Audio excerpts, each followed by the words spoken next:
ऋषि भरद्वाज के आश्रम में जब निषादराज गुह के वापस गंगा के उस पार चले गए तब राम ने लक्ष्मण से कहा, हे सौमित्र, अब हम सामने के फैले हुए इस निर्जन वन में प्रवेश करेंगे। यह भी हो सकता है कि हमें इस वन में हमें अनेक प्रकार की भयंकर स्थितियों और उपद्रवों का सामना करना पड़े। कोई भी भयंकर प्राणी किसी भी समय किसी भी ओर से आकर हम पर आक्रमण कर सकता है। अतः तुम सबसे आगे चलो। तुम्हारे पीछे सीता चलेंगी और सबसे पीछे तुम दोनों की रक्षा करते हुए मैं रहूंगा। अच्छी तरह से समझ लो कि यहाँ हम लोगों को आत्मनिर्भर होकर स्वयं ही एक दूसरे का बचाव करना पड़ेगा। राम की आज्ञा के अनुसार लक्ष्मण धनुष बाण संभाले हुए आगे आगे चलने लगे तथा उनके पीछे सीता और राम उनका अनुसरण करने लगे। वन के भीतर चलते चलते ये तीनों वत्स देश में पहुंचे। यह विचार करके कि कोमलांगी सीता इस कठोर यात्रा से अत्यधिक क्लांत हो गई होंगी, वे विश्राम करने के लिए एक वृक्ष के नीचे रुक गए। संध्या हो जाने पर उन्होंने संध्योपासना आदि कर्मों से निवृत्ति पाकर वहां उपलब्ध वन्य पदार्थों से अपनी क्षुधा मिटाई। शनैः शनैः रात्रि गहराने लगी।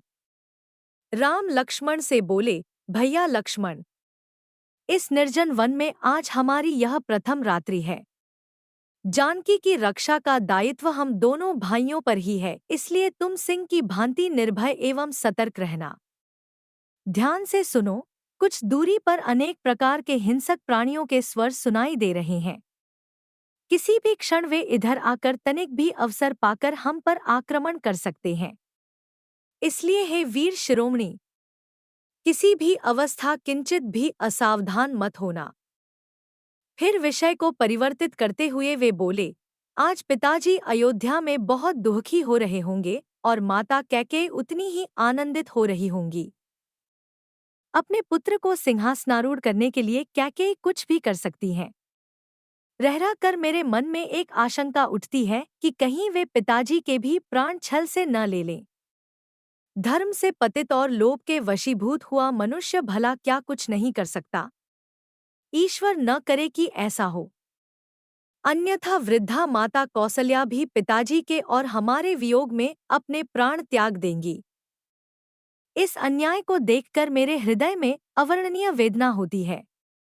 जी चाहता है कि इन निरीह वृद्ध प्राणियों के जीवन की रक्षा के लिए संपूर्ण अयोध्यापुरी को बाणों से बींध दूं, किंतु मेरा धर्म मुझे ऐसा करने से रोकता है। सत्य जानो कि मैं आज बड़ा दुखी हूँ। ऐसा कहते कहते राम का कंठ अवरुद्ध हो गया और वे चुप होकर अश्रुपूरित नेत्रों से पृथ्वी की ओर देखने लगे। जब लक्ष्मण ने राम को इस प्रकार दुख से संतप्त होते देखा तो उन्होंने धैर्य बंधाते हुए कहा, हे आर्य, इस प्रकार शोक विह्वल होना आपको शोभा नहीं देता। आपको दुखी देखकर भाभी को भी दुख होगा। अतः आप धैर्य धारण करें। बड़े से बड़े संकट में भी आपने धैर्य का संबल कभी नहीं छोड़ा, फिर आज इस प्रकार अधीर क्यों हो रहे हैं? उचित तो यही है कि हम काल की गति को देखें, परखें और उसके अनुसार ही कार्य करें। मुझे विश्वास है कि वनवास की यह अवधि निष्कंटक समाप्त हो जाएगी और उसके पश्चात हम कुशलतापूर्वक वापस अयोध्या लौटकर सुख शांति का जीवन व्यतीत करेंगे। तृणों की शैया पर लेटे हुए राम के निद्रामग्न हो जाने पर लक्ष्मण संपूर्ण रात्रि निर्भय होकर धनुष बाण संभाले राम और सीता के रक्षार्थ पहरा देते रहे। रात्रि व्यतीत होने पर सूर्योदय से पूर्व ही राम, लक्ष्मण और सीता ने संध्यावंदनादि से निवृत्त होकर त्रिवेणी संगम की ओर प्रस्थान किया। मार्ग में लक्ष्मण ने कुछ वृक्षों के स्वादिष्ट फलों को तोड़कर राम और सीता को दिया तथा स्वयं भी उनसे अपनी क्षुधा शांत की। संध्या होते वे गंगा और यमुना के संगम पर पहुंच गए। कुछ देर तक संगम के रमणीक दृश्य को देखने के बाद राम बोले, लक्ष्मण, आज की इस यात्रा ने हमें महातीर्थ प्रयागराज के निकट पहुंचा दिया है। हवन कुंड से उठती हुई यह धूम्र रेखाएं ऐसी प्रतीत हो रही हैं, मानो अग्निदेव की पताका फहरा रही हों।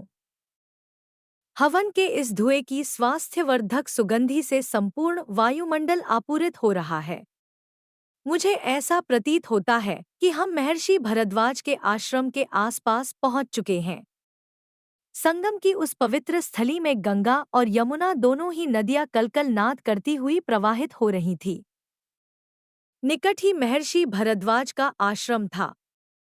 आश्रम के भीतर पहुंचकर राम ने भरद्वाज मुनि का अभिवादन किया और कहा, हे महामुने, अयोध्यापति महाराज दशरथ के पुत्र राम और लक्ष्मण आपको सादर प्रणाम करते हैं। भगवन पिता की आज्ञा से मैं 14 वर्ष पर्यंत वन में निवास करने आया हूँ। ये मेरे अनुज लक्ष्मण तथा मेरी पत्नी मिथिलापति जनक की पुत्री सीता है। उनका हार्दिक सत्कार करने तथा बैठने के लिए आसन देने के पश्चात मुनि भरद्वाज ने उनके स्नान आदि की व्यवस्था किया और उनके भोजन के लिए अनेक प्रकार के फल दिए। फिर ऋषि भरद्वाज बोले, मुझे ज्ञात हो चुका है कि महाराज दशरथ ने निरपराध तुम्हें वनवास दिया है और तुमने मर्यादा की रक्षा के लिए उसे सहर्ष स्वीकार किया है। तुम लोग 14 वर्ष तक मेरे इसी आश्रम में निश्चिंत होकर रह सकते हो। यह स्थान अत्यंत रमणीक भी है। राम ने कहा, निःसंदेह आपका स्थान अत्यंत मनोरम एवं सुखद है, परंतु मैं यहाँ निवास नहीं करना चाहता क्योंकि आपका आश्रम अपनी गरिमा के कारण दूर दूर तक विख्यात है।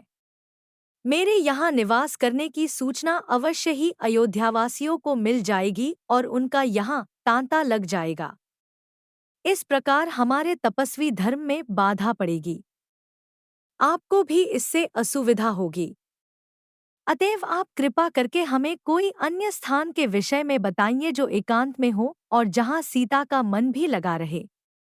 राम के तर्कयुक्त वचनों को सुनकर ऋषि भरद्वाज ने कहा, यदि तुम्हारा ऐसा ही विचार है तो तुम चित्रकूट में जाकर निवास कर सकते हो, जो कि यहाँ से 10 कोस की दूरी पर है, और उस पर्वत पर अनेक ऋषिमुनि तथा तपस्वी अपनी कुटिया बनाकर तपस्या करते हैं। वह स्थान रमणीक तो है ही, और फिर वानर लंगूर आदि ने उसकी शोभा को द्विगुणित कर दिया है। चित्रकूट की सबसे बड़ी विशेषता यह है कि अनेक ऋषिमुनियों की तपस्या स्थली रही है, जिन्होंने मोक्ष प्राप्त की है। महर्षि भरद्वाज ने उन्हें उस प्रदेश के विषय में और भी अनेकों ज्ञातव्य बातें बताईं। रात्रि हो जाने पर तीनों ने वहीं विश्राम किया।